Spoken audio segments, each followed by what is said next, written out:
this to Tyler earlier. There is nothing more Wisconsin than talking about Brewers baseball in warmer weather on a day that we have a freaking like blizzard-like symptoms, like weather outside. It's like, what are we doing right now? What we're doing is we're cheering for that sunshine because we're projected to get, I think it's like what, 9 to 11 or 9 to 12 or something like that, about 10 inches of snow. So too much.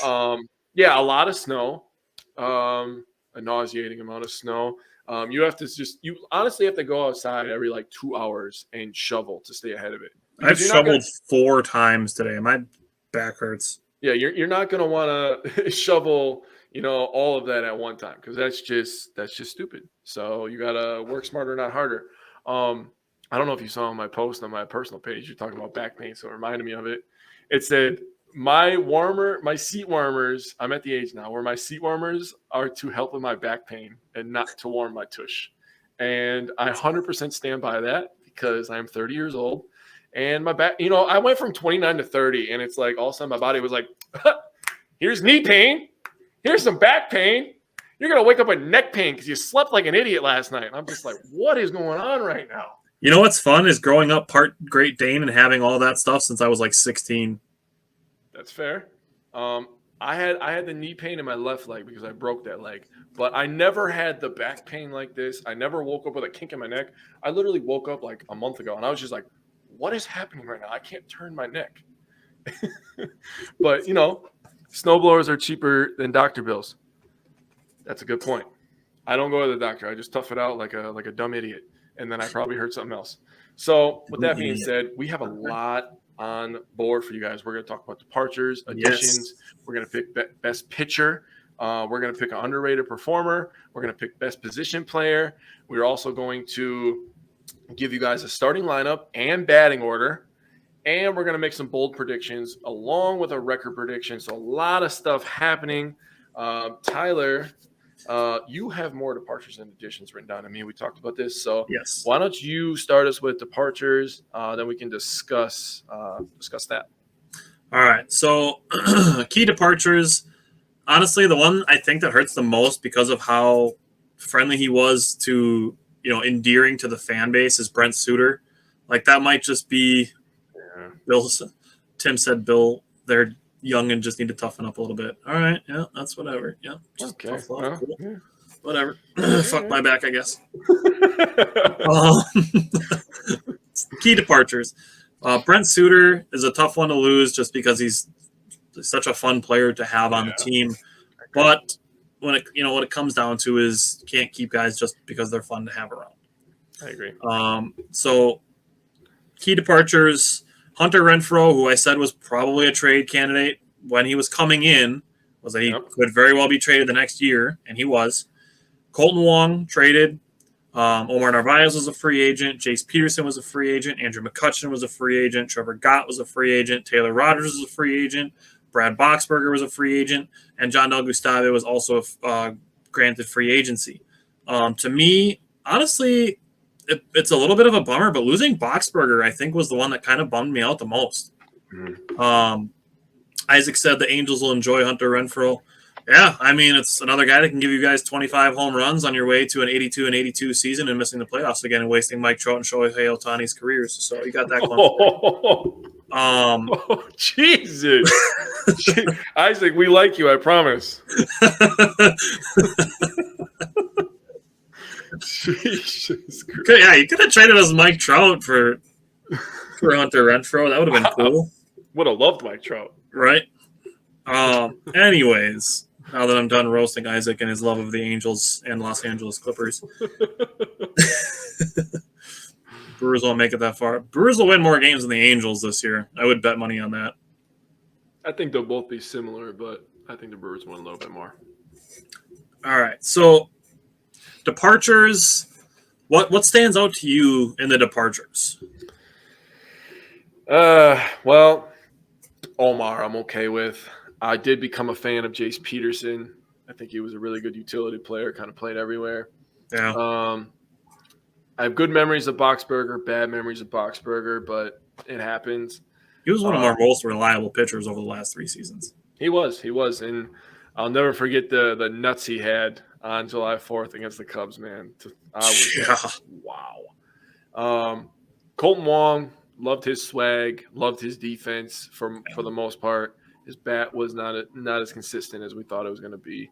He was all right, but Hunter Renfroe, like straight up, that's the answer for me. I love Brent Suter. Don't get me wrong, Brent Suter, but I more loved him, like you said, because of his off the field stuff. He was just hilarious, and that stuff does matter. I'm not trying to just overlook that. Right.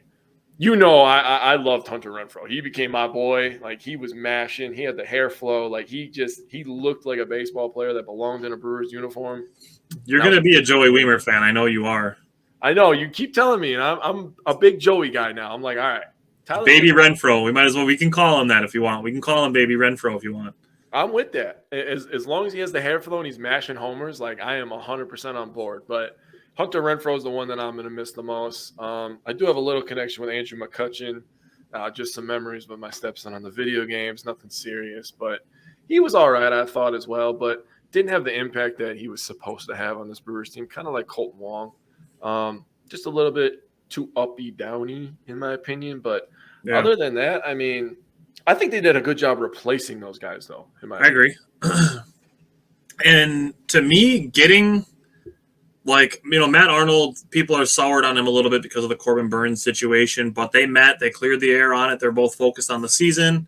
Mm-hmm. And, like, Matt Arnold, like, he flexed some pretty good GM work this offseason.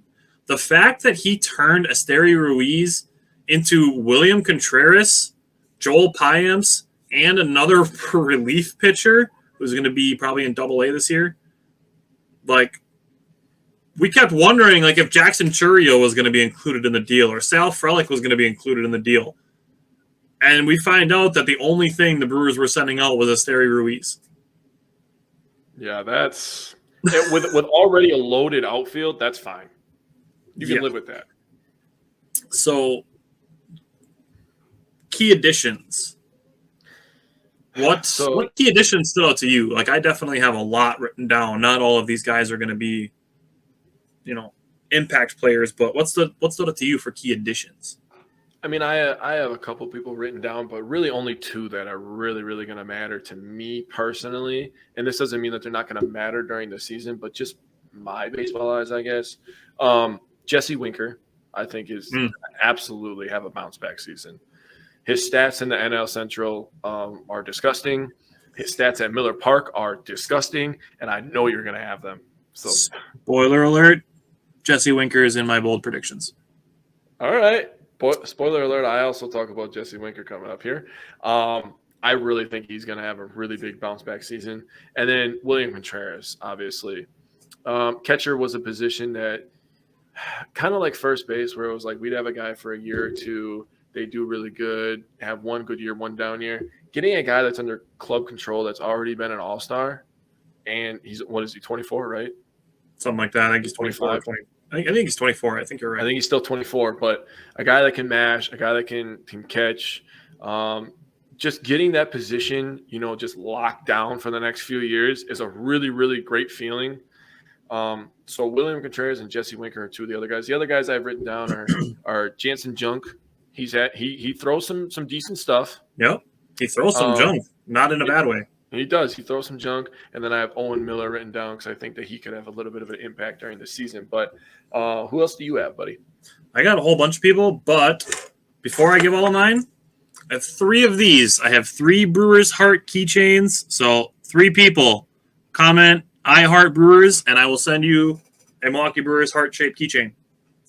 So, Isaac, hop 2.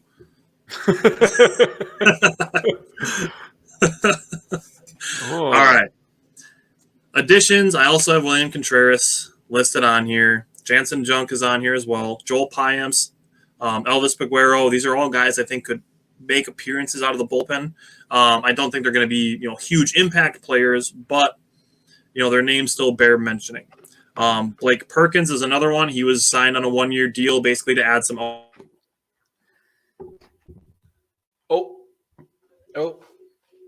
Well, Tyler got kicked.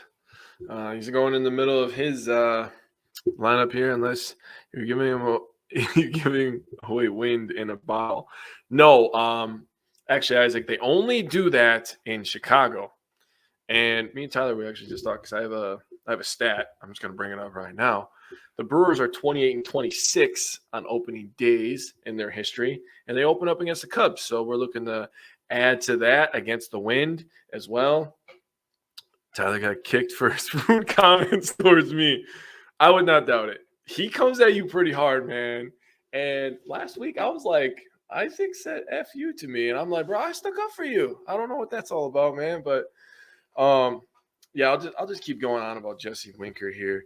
If you look at his stats, I was actually listening to the radio earlier this week when I was working. Didn't give a shit about it. Hey, buddy, back. I don't know what's going on. It's the weather, dude. The weather's gonna kill us. That might be the weather. That's totally possible. I will hold on to my Jesse Winker stuff. I was just gonna go into to get you back into Editions so you can get back into that. So I was on Editions. Tim wants keychains, so we got that. Wasn't being rude, Isaac. Nothing I said was rude. Truth. It's all true. Anyways. So, guys that I think could be in the bullpen. You did mention Jesse Winker, who is going to be part of my bold predictions, so stick around for that. Abraham Toro, he's a guy who could potentially fill in for the Brewers at second base. He was part of the Colton Wong trade. Wade Miley, who could be making some starts for the Brewers.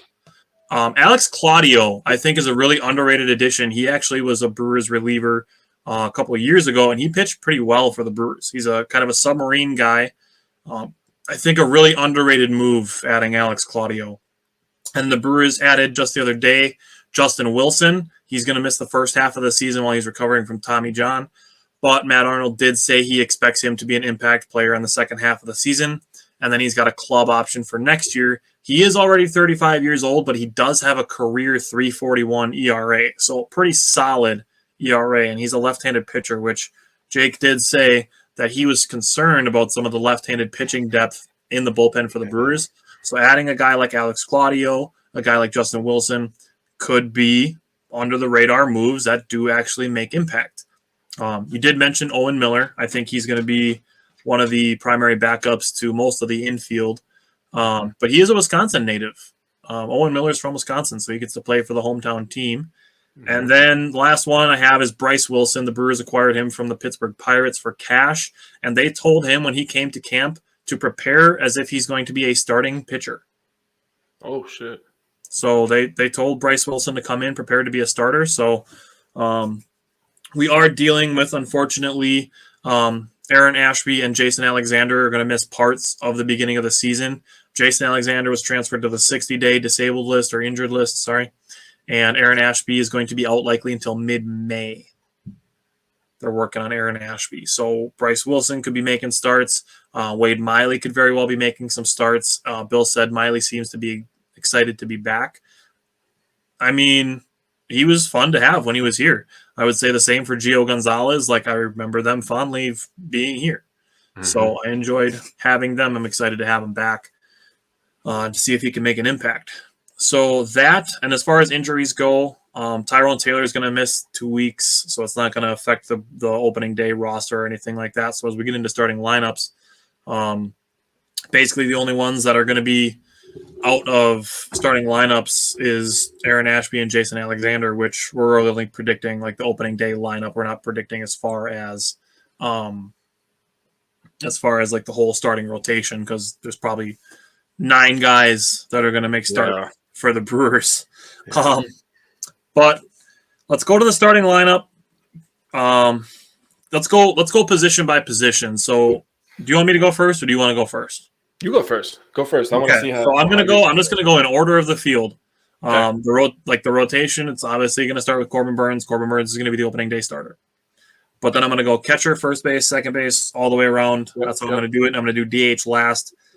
Brewers starting catcher, it's gonna be William Contreras. Not a shock there. Not a shock with Rowdy Tellez at first base. Second base, I'm gonna say Luis Urias starts opening day at second base. Okay. Third base, I'm gonna say Brian Anderson starts the season at third base. That's a guy we didn't mention in the additions, but I think he's going to start opening day at third base for the Brewers. He's got more experience than some of the other guys on the roster. I think he's a little bit better of a player than Mike Brasso to be starting him at third base, to be starting your utility man on a opening day. So I'm going to go with Brian Anderson. That was one that I kind of had as a little bit of a out of left field potential starter. Shortstop, Willie Adames. Left field, Christian Yelich. Center field, Garrett Mitchell. Right field, I think it's going to be Tyrone Taylor. I have a bold prediction when it comes to right field later on in the season. The Brewers did also extend minor league deals to Luke Voigt and Tyler Naquin, two potential underrated signings, one first base at Luke Voigt and Tyler Naquin, an outfielder. So some potentially a little more grizzled guys, but guys that have succeeded and hit some long balls in the majors. So some potential depth there. But right field, I think it's going to be Tyrone Taylor to start opening day. And then DH, I'm going to say Jesse Winker is going to be the Brewers opening day DH. So do you want to do the batting order after I say mine? After you do your positions, because I want to go 1, 1, 2, 2, 3, 3 through the batting order, because I think that's going to be interesting to see what we got. Okay. So I'll start. I also have William Contreras as catcher. Not shocking. I also think that Corbin Burns will be the starter. Real quick on your Brian Anderson thing, because we don't have Brian Anderson calling a lot of games for us anymore because he's so busy at TNT now, which is awesome. I love that he's moving up in the world, but he was ours first. So I just want people to know that. If we get a Brian Anderson homer on a Brian Anderson call, that is going to be an amazing call. It's going to be Brian Anderson Day. It's going to be Brian Anderson Day. As long as it doesn't happen on May 22nd, because that's Willie Adames Day. Very true. So catcher, I have William Contreras. First base, Rowdy. Second base, I have Bryce Turang. I think he's going to be a starter, huh? I think it's possible. I think it's possible. I have Luis Rios over at third base. So he could be next to his best buddy at shortstop, Willie Adames, right? Left field, I have the same outfield as you. I have Christian Yelich in left. I have Garrett Mitchell in center, and then I think that Tyrone Taylor will also start in right field. Although I do feel like Sal Frelick is getting very, very close. I feel like Joey Weimer is not as close, but he's right there as well. But I do like that you brought up the additions because I do think that Voigt is somebody that could definitely mash some baseballs. So if he can get back to where he was, that would be awesome. DH, I have Jesse Winker. Yeah, I don't think there's really any shock on Jesse Winker being DH. I think no. I'm going to save it. I got a bold prediction with Jesse Winker. I'm going to save it. Okay. We're going to get there. Yes, sir. All right. This, we have a little bit of knowledge of each other's batting orders, and I know they're going to be different because we know a little bit of each other's top threes here. I'm writing yours down, so I'm ready.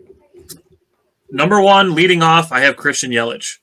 If it ain't broke, don't fix it. Christian Yelich grew to be a very, very, very good leadoff hitter for the Brewers last year. Now, I know you have your reasons for why. Never mind. I'm not going to steal your thunder. Yep, that's fine. For me, reasons being Christian Yelich, his plate discipline improved, and he started getting on base a shit ton when they moved him into the leadoff position. So like I said, if it ain't broke, don't fix it. I'm going to leave Christian Yelich as the leadoff hitter. Okay. Well, I have the kid that got a little bit of experience towards the end of the season, and I love that he was in a lot of high-pressure situations. So him coming into this season will be a little bit more relaxed, which will be good for him. I have Garrett Mitchell as my leadoff. I like it. Who do you have in your two-hole, buddy? Number 2, I have Willie Adames. I think that's pretty much his locked and loaded position. Willie Adames, I think, is locked into the number 2 spot. Bill said he loves Yelly's speed at leadoff. Bill, you've been watching our show super consistently over the last, I'd say probably damn near 6 months, it feels like. So, Bill, I'm going to send you some Brewers buttons to get you ready for opening day and to thank you for watching our show. He also said I heart Brewers.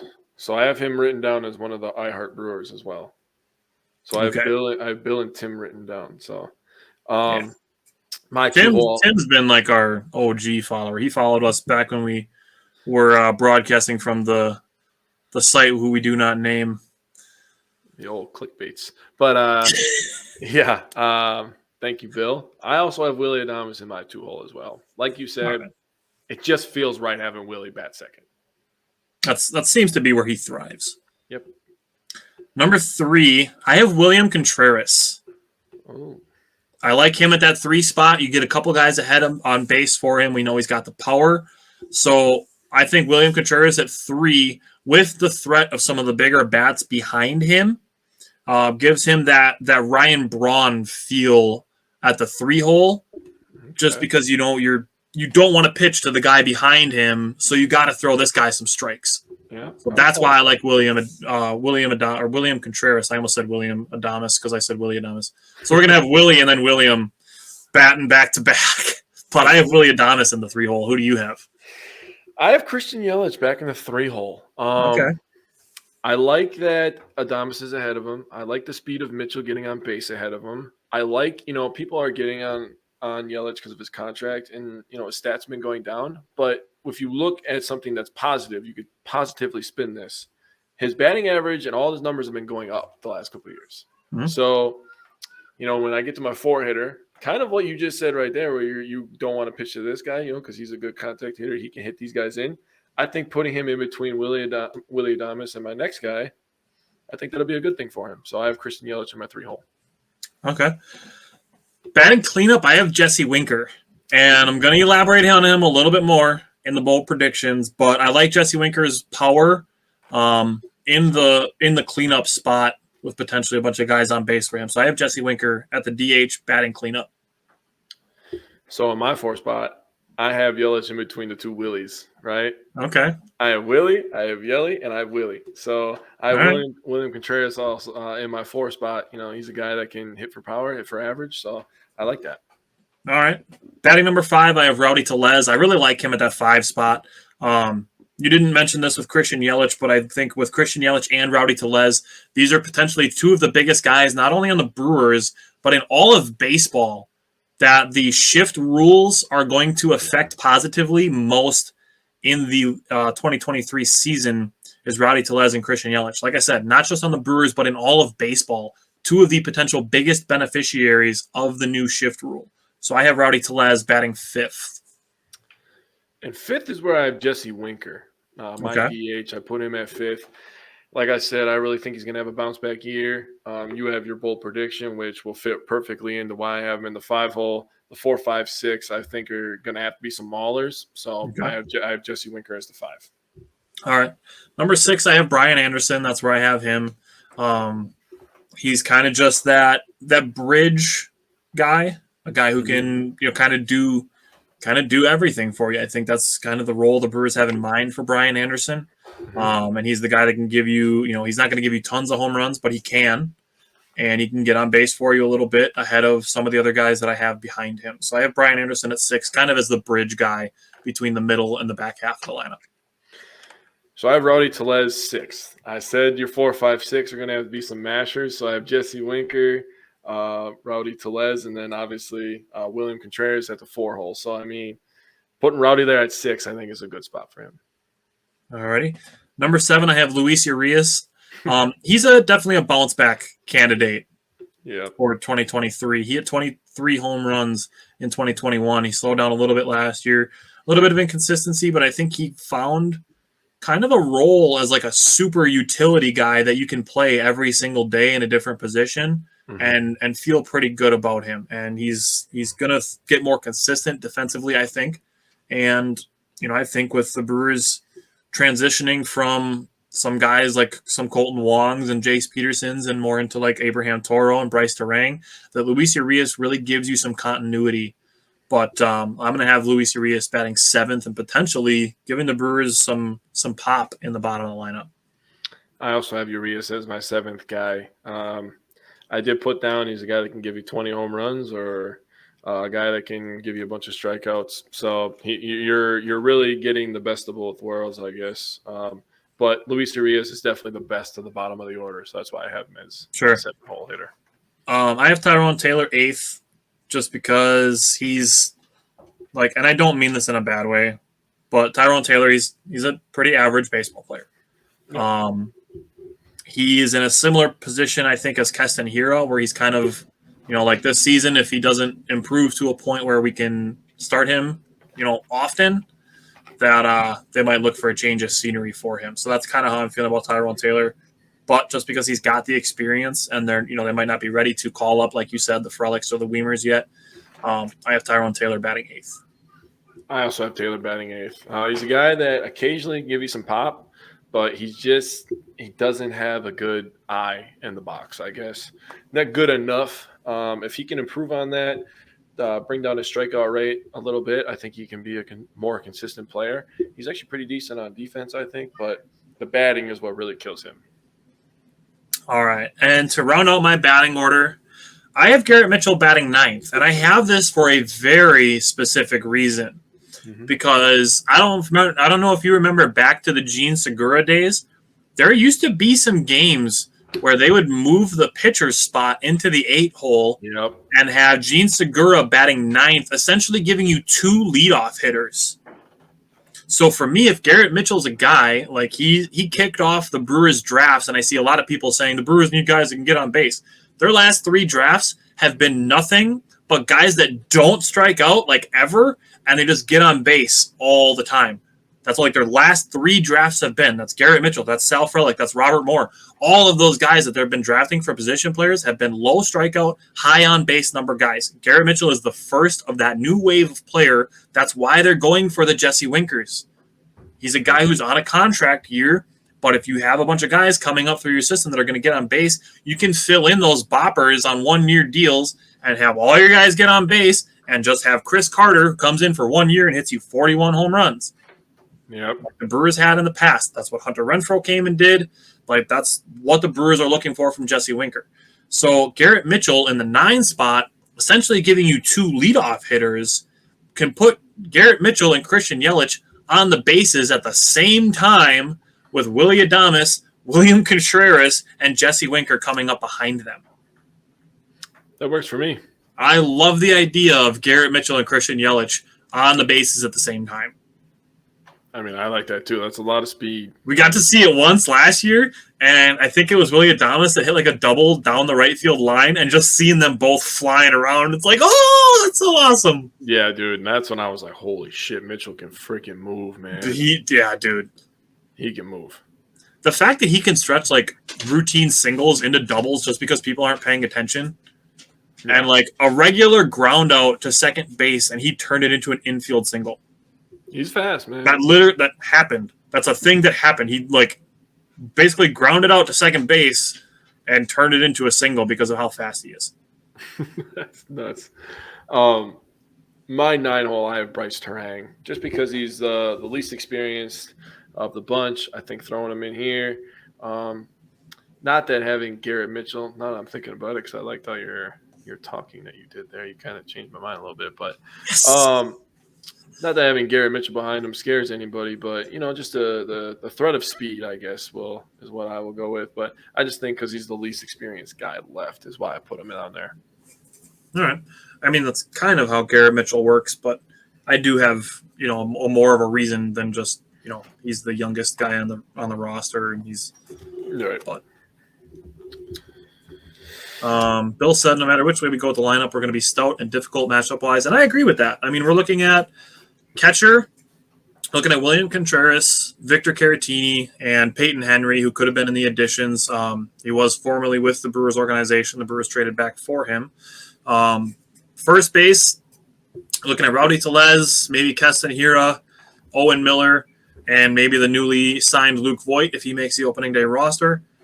Second base, I'm going to say Luis Urias starts. I do think Bryce Terang makes the opening day roster, just not the starter at that position. And then Abraham Toro is also in the mix there. Third base, I'm looking at Brian Anderson, Luis Urias, who I think is going to be the super utility guy, and Mike Brasso. Shortstop, again, you're looking at all the utility guys. You're looking at Willy Adames, who's going to start, and then Luis Urias, Mike Brasso, Bryce Terang could play some shortstop. And then we mentioned all the outfielders, and then Blake Perkins, Tyler Naquin, and then any potential prospects that come in, or if the Brewers just stick with the guys they have now. But let's get into some pitchers.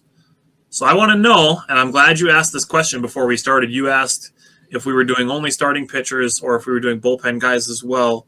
And we didn't clarify it beforehand, so I know you have a starter and I know I have a reliever, so I know we don't have the same guy. So, Brewers fans, if you're watching along with us, comment who you think is going to be the best pitcher for the Brewers season this year. And Jake, give me yours. So I know that this is going to be vanilla, but I'm going to add into it in my bold predictions. So just hold your thoughts, hold your negative thoughts. I am going to go with Corbin Burns. Right? Not mad at it. I think he's going to have a 16-5 record. He's going to have 250 strikeouts. He's going to have a .92 WHIP and a 2.34 ERA. Those are very close to his first Cy Young. I think he's going to win the Cy Young again if he puts up these numbers. Let's just say that right now. These are some nasty He has numbers. 250 strikeouts and a 2.34 ERA. And 16 wins. Yeah, that's going to be pretty damn good. I think I'm going to hold my next thoughts. But I picked Corbin Burns. So we'll go with that. I went with Devin Williams. All right. I think he's going to be the Brewers' best pitcher. I was like, he probably went Williams. I think he's going to win reliever of the year. I think he's going to be one of the best pitchers in baseball.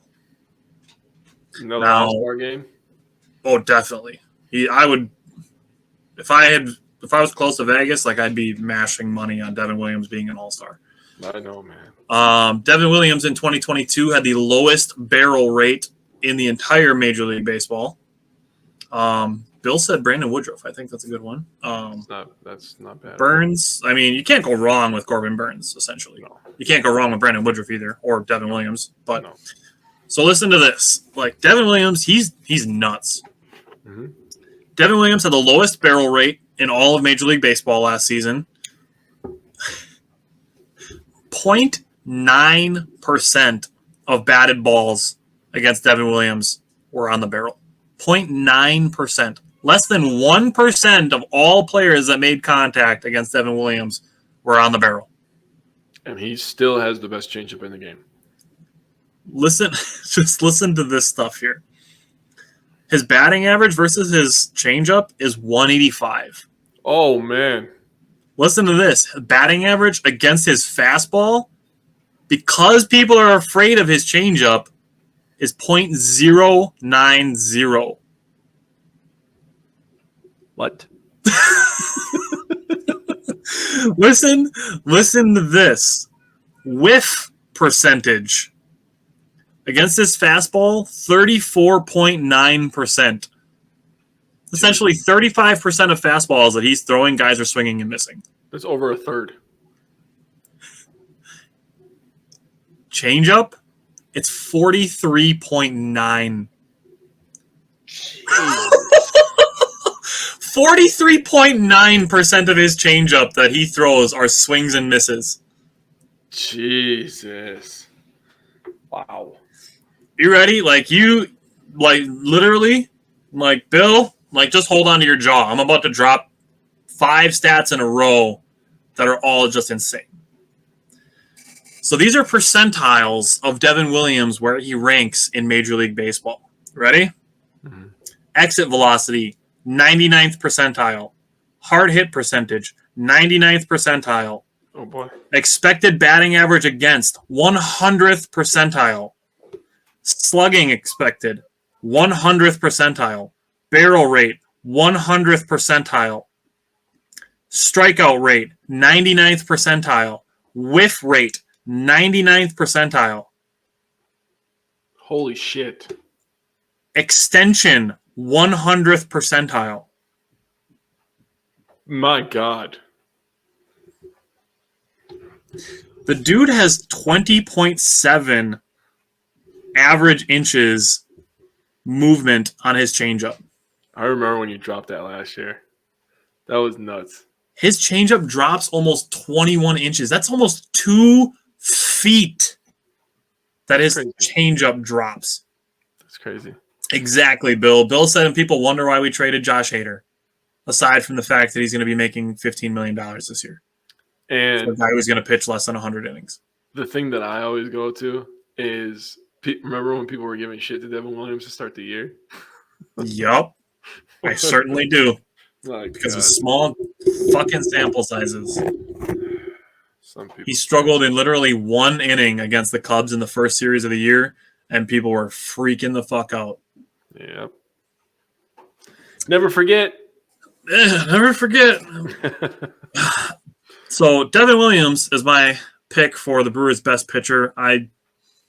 Aside from a catastrophic injury, like knock on wood, like Devin Williams is going to be just an absolute monster. Yep. Death, taxes, and Devin Williams changeup being unfucking hittable. Those are the things you can rely on. Dude, for real. Simon said sports fans don't overreact. You're right, just Wisconsin sports fans. Oof. And I know it's not everybody, but being activists for positivity and you know, open-mindedness at the very least, like it's been rough the last 6 months. Whew. Yeah. I'm not going to touch that subject. I'm just going to keep We're in happy mode right now. So let's keep it going. Give me who do you think is going to be the Brewers' best position player in 2023? I really hope we don't have the same player. But You better not steal my guy, but I guarantee I have stats you don't if we do have the same guy. I know we both love him. And when I was looking at the roster, I was like, it's almost inevitable that this is the best hitter and defensive player like combined. I picked Willie Adames. Is that who you picked? Okay. I don't have Willie Adames. Okay. I have the other Willie. Oh, I was like, God, I really hope that we don't pull that Willie Adames. I should have like balked at you that way. I should have been like, I have Willie. M. Contreras. So here's just a few stats that I think he's gonna put up. I was gonna put wins above replacement, but I was like, it's kind of hard to project. That's tough to predict. 4.7. He was at 4.7 last year, so I think he'll probably be somewhere close to that again. Maybe a little bit more, above 5, I would say. But he's gonna have a 269 average, batting average. Nice. He's gonna have a 330 on base percentage, which is a All right. pretty decent improvement. He's going to have a 470 to 480 slugging percentage. I couldn't decide. I was like, is he going to mash? Is he going to really, really mash? He's going to be all right. I think he's going to have 35 home runs and 105 RBIs. Those are some of the numbers that I'm throwing out there. I do have some pretty crazy numbers for Jesse Winker when we talk about him, but there it is. So for position player, I have William Contreras, and he's in my bold predictions as well. So I'm going to hold on to part of why I have him in my best position player predictions. But he gives the Brewers a big offensive positional boost as far as catcher goes. The Brewers haven't really had consistent hitting at catcher since the first half of the 2019 season when Omar Narvaez was an all-star. After that, he really struggled, dealt with a little bit of injuries, and then we got Victor Caratini, who had his moments, but overall wasn't very consistent either. So he gives the Brewers a major upgrade at a position of need that they haven't really had consistently since Jonathan Lucroy. We had the one Yasmani Grandal season, which was awesome, but he was only here for the 1 year. So I'm looking for William Contreras to be a set-it-and-forget-it guy in your lineup at catcher that you can rely on for years to come. And the Brewers, the knock on William Contreras is that he's not a great defensive catcher. The Brewers do, however, have a history of turning guys that weren't great defensive catchers into good defensive catchers. Two guys that I just mentioned are both great examples. Omar Narvaez and Jonathan Lucroy. Neither one of them were great defensive catchers before they came to Milwaukee and became that while they were here. I'm going to save some more of that until we get to bold predictions, but I'm going to have more on that. So this segment comes at the interest of keeping our content consistent. So, during the weeks, we do power pairs. We do that for the Badgers basketball team. We do it for the Bucks basketball team. And we do it for the Brewers. When we do Brewers, we do one pitcher, one position player, and then an underrated performer, which we do for all of our teams, including the Packers. We do underrated performers. James, you got time. You're still here. You still got time to catch more. So Jake and I decided we're going to do an underrated performer. And I think going forward, I kind of want to call it the Hobie Milner Award. As far as the Brewers go, because we're basically looking for a guy who is going to fly under the radar going into the season, and then at the end of the season, we're going to look at him and be like, damn, that guy really made a difference this season. And during spring training, I would have never have guessed that he would have been important to the season as he was. So who do you have for your underrated performer going into 2023? This one's kind of cheating because everybody knows who he is, and he's a pretty popular guy. But because of injury, I think people may forget about him. Okay. I don't know if you're going to count this, but I have Aaron Ashby as my underrated. Oh, okay. I like it. You like that? Okay. I like it. That's a good one. I was thinking about it, and I was like, people are talking about, Jesse Winker coming on. Obviously, very excited about that. People are talking about William Contreras. They're talking about Yelich. They're talking about this situation now with Corbin Burns. Like, there's a lot of stuff going around, but nobody's really bringing up Ashby outside that he's going to start the season on the injury report. Well, maybe a few weeks here, but yeah. I think he's a guy that can solidify the back end of the starting five. Yeah. He's a guy that has electric stuff when he's on, and he can absolutely, set him up and knock him down when he's right. So I didn't make any predictions because I didn't know how many games he was going to start, because it's weird with him, because I don't know how, these injuries can linger on. So I'm kind of taking a little bit of risk saying him. Yeah. But I am going to say that Ashby definitely has the potential to become a household name in Milwaukee. I think he's a guy that if he's your fifth starter, like he is for the Brewers, potentially even the sixth starter, like every single team in Major League Baseball would love to have a guy as good as Aaron Ashby as their fifth or sixth best starter. Yeah, and we haven't even brought up a guy, Ethan Small, which you sent me a video on Twitter today from. Yep. That guy can be dominant if he gets everything correct in the majors. He's been dominant in the minors. Like Ethan Small is on almost the exact same career path as Aaron Ashby. Yeah. But to Jake's point, like I said, or like he said, I sent him a video today. Ethan Small was informed by Craig Counsell that they're going to use him in some long relief appearances out of the bullpen because the Brewers are a little bit short on left-handed depth, which I think is part of why I have Alex Claudio as such an underrated addition to the bullpen. I think he's going to make the opening day roster. But, I mean, if you look at the bullpen, I mean, it's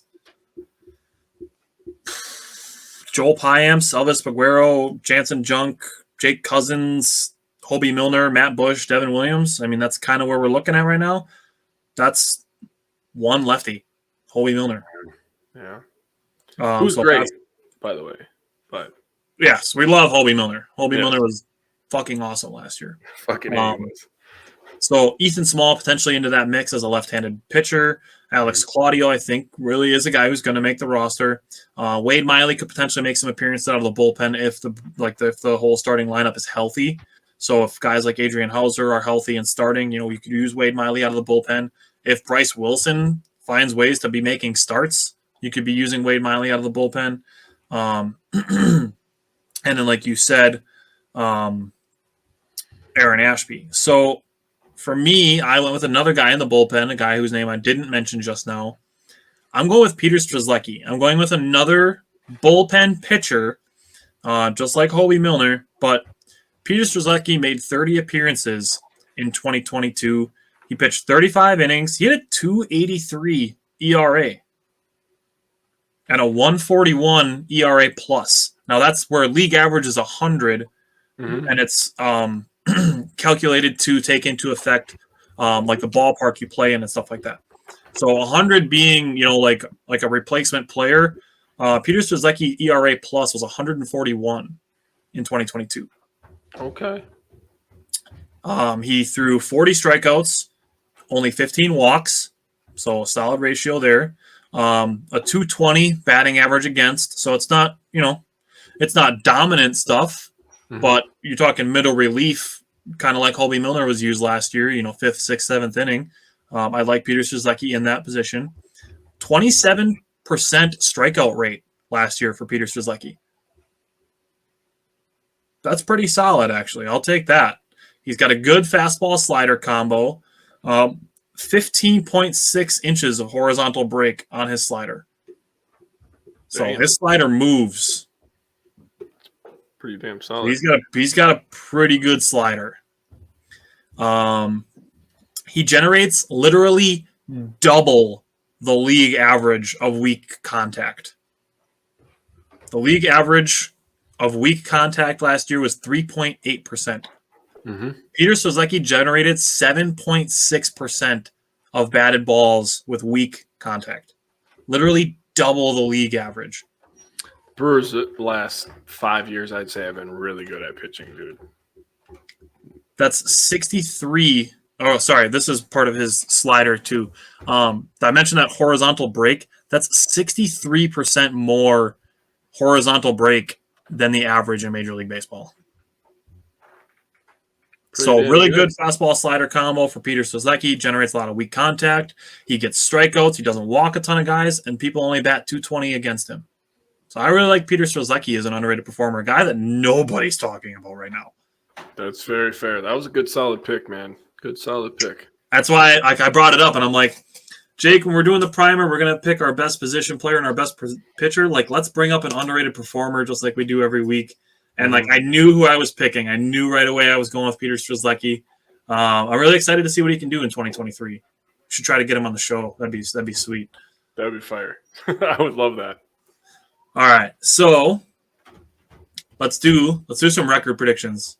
I didn't ask you to do the whole NL Central. I did just based on I didn't give everybody a record prediction, but I kind of just gave like a ballpark of where I have everybody. But what do you have for the Brewers record prediction for 2023? I have us winning 93 games. Ooh. Losing 69 games. Nice. I see what you did there. Well, I did that kind of for that, not going to lie. And I also did it because that was the same record that the Cardinals won the Central with last season. The exact same record. And I think that it's going to be around that same thing this year. I think the Central is still one of the weaker divisions. Yeah. And I definitely think that the Brewers and the Cardinals are going to be fighting out for the top 2 spots. Yep. So. I strongly agree with that. I'm going to say 88 and 74. I'm going to say the Brewers win 88 games, and this is in either direction. 3 wins in either direction. So I see a path where the Brewers could win up to 91 games, but I do see also a path where they could lose or they could win 85 games. And with that 3 game on each side, that plus or minus 3 wins to the 88, that's also where the Cardinals are going to finish. The Brewers and the Cardinals are going to finish within 3 games of each other. So buckle up, Brewers fans. I think we're going to be in for another season where we're up to the last series, and it's like if the Brewers win 2 out of 3, they're in the playoffs. And if the Brewers lose the series, they might be out of the playoffs. I think that's unfortunately the roller coaster we're going to ride this year, is that the Brewers and the Cardinals are going to be so close that it comes up to the last week of the season to see who wins the NL Central. But, I mean, don't enjoy it because if we don't win a ring. Don't enjoy the season and the ups and the downs. Can't be happy making the playoffs. And just complain about it. I'm just going to say this, too, because we bring up the Brewers have been in the playoffs pretty good amount, and we're arguably talking about, like, the best era of Brewers baseball, the Craig Counsell era, that the Brewers have ever had. Like, this is, right now, like, the best stretch of Brewers baseball that we've had. Well, we've made playoffs for the last 5 years. This is the last year of Counsell's contract when he signed a 3-year extension a couple years ago. So a lot of things on the line here this year. A lot of young guys, a good mix of some good additions, some pitchers. I mean, there's a lot of shit on the line in Milwaukee, and I think I'm feeling pretty damn good about it. Obviously, Bill is too. He predicted us to win 96 games. Yeah, Bill said 96 games. He picked Wade Miley for his underrated performer. If he returns to form, he could have a big bullpen impact. Yeah, that's a solid pick, Wade Miley.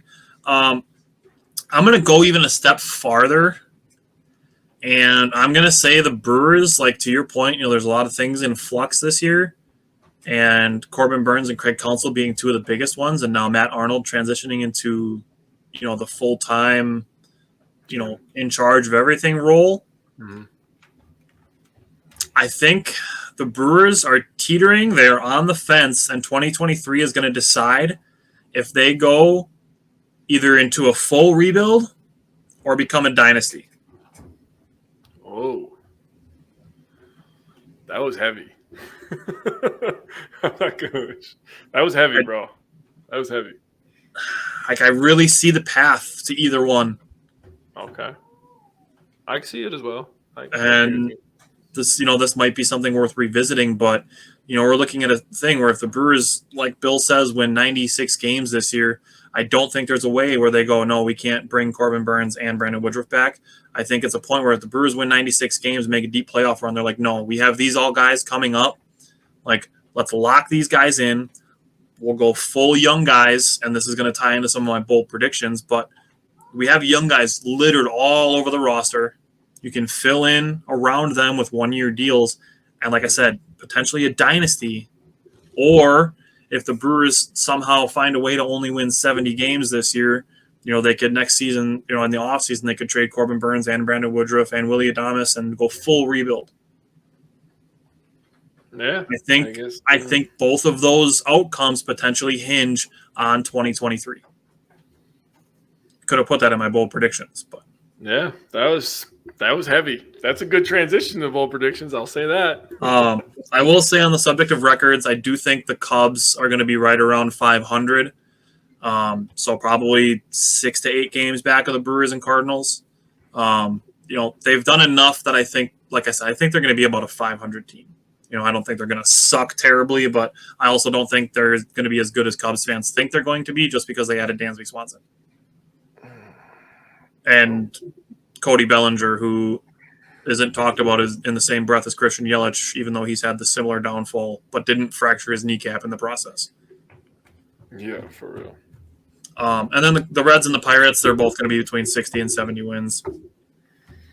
Going to kind of be just watching a couple really fun young players, and that's going to be the season for the Reds and the Pirates. Yep, I agree. All right. I think O'Neal Cruz is a stud. He is so fun to watch, and I feel the same way about Hunter Green on the Reds. Yeah. He's fun to watch.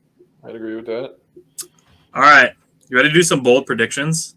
I am. I'm getting them in order in the way that I want to do them. Okay. You want me to go first, or do you want to go first? I'll start this one. All right. So my bold prediction. So a lot of them deal with the team. This one is just a player one, though. So I'm predicting Jesse Winker is going to come back to form in a big, big way. He's going to be a 300 hitter. He's going to hit 25 home runs and 85 RBIs. That's what I'm going to go with. 25, 85, 300 hitter. Eerily similar to one of my bold predictions that also involves Jesse Winker. My Jesse Winker bold prediction is a career high in home runs, which 25 would be. His career high in home runs is 24 that he did in 2021 when he was an all-star. In 2021, he batted 305, 394 on-base percentage, and a 556 slugging percentage at a 949 OPS. Yeah. If Jesse Winker has those numbers again, he'll be an all-star, and he'll mash a bunch of homers for the Brewers, and the Colton Wong trade will just look genius. I agree. All right, give me your second one. All right. Here's my second one. This is the one about the Cubs. The Brewers are going to sweep the Cubs in the season series.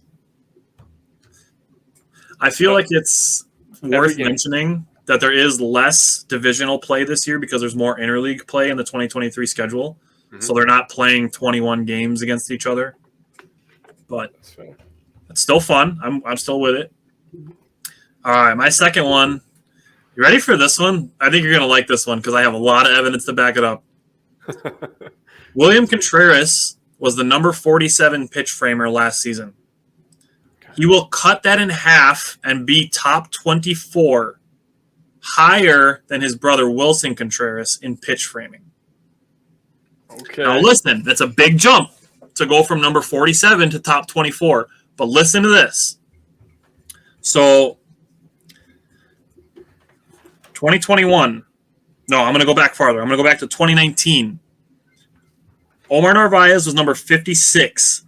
In 2020, he came to the Brewers. He was number 1. Shit. In 2019, Manny Pena was number 16. And in 2019, Yasmani Grandal was number 3. So lots of sample size here for the Brewers having good pitch framers. Now listen here. 2021, Victor Caratini was on the San Diego Padres. He was the number 50 pitch framer. Last season in 2022, he was number 25. So he went from 50 to 25. Okay. 2019, Manny Pena was number 12, and Omar Narvaez was number 1 for the second year in a row at pitch framing. After being number 56 2 years prior, he went back-to-back seasons of number 1 pitch framer after being number 56 in 2019. Damn. And then last season, Omar Narvaez was number 6.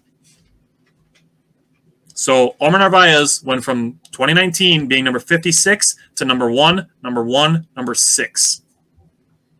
Jesus. And Victor Caratini went from 2021 number 50 to 2022 number 25. So my next bold prediction is that William Contreras goes from number 47 pitch framer, cuts it in half, and is top 24 in pitch framing. All right, I'm with it. I like that you have supporting argument. Okay. If he mashes and becomes a very good pitch framer, that trade is monster. That's all I'm going to say. All right. I think you're going to like this one. So I have 2 more. So the Brewers win the Central on the final day of the season. Corbin Burns pitches a complete game to get us into the playoffs and locks up his second Cy Young. The Brewers re-signed Corbin Burns to a monster deal, 3 years, $120 million. Damn. That one's fire, bro. We win the division on the final day. Corbin Burns goes crazy, and we re-sign him. Bill's not going to like that one, but I like it. Damn, that is bold, but that's fun.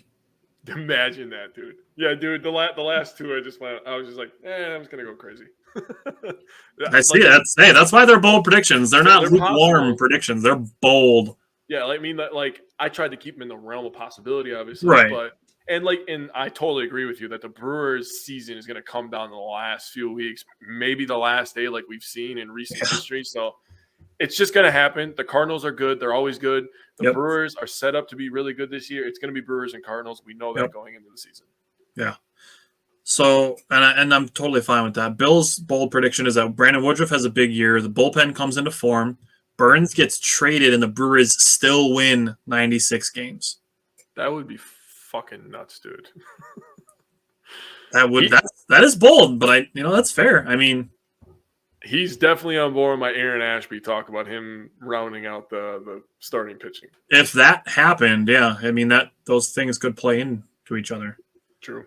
All right, so here's my last bold prediction. It involves my guy Sal Frelick, who I am the conductor of the hype train for. Sal Frelick gets called up in August and never plays another minor league baseball game. Okay, definitely on board with that. All right, this one's good. I like this one. This is probably my favorite one because it would make everybody happy. The Milwaukee Brewers are going to walk off a Christian Yelich walk-off. The San Diego Padres on Josh Hader to go to the World Series. That'd be awesome. That would be awesome. Let's fucking go.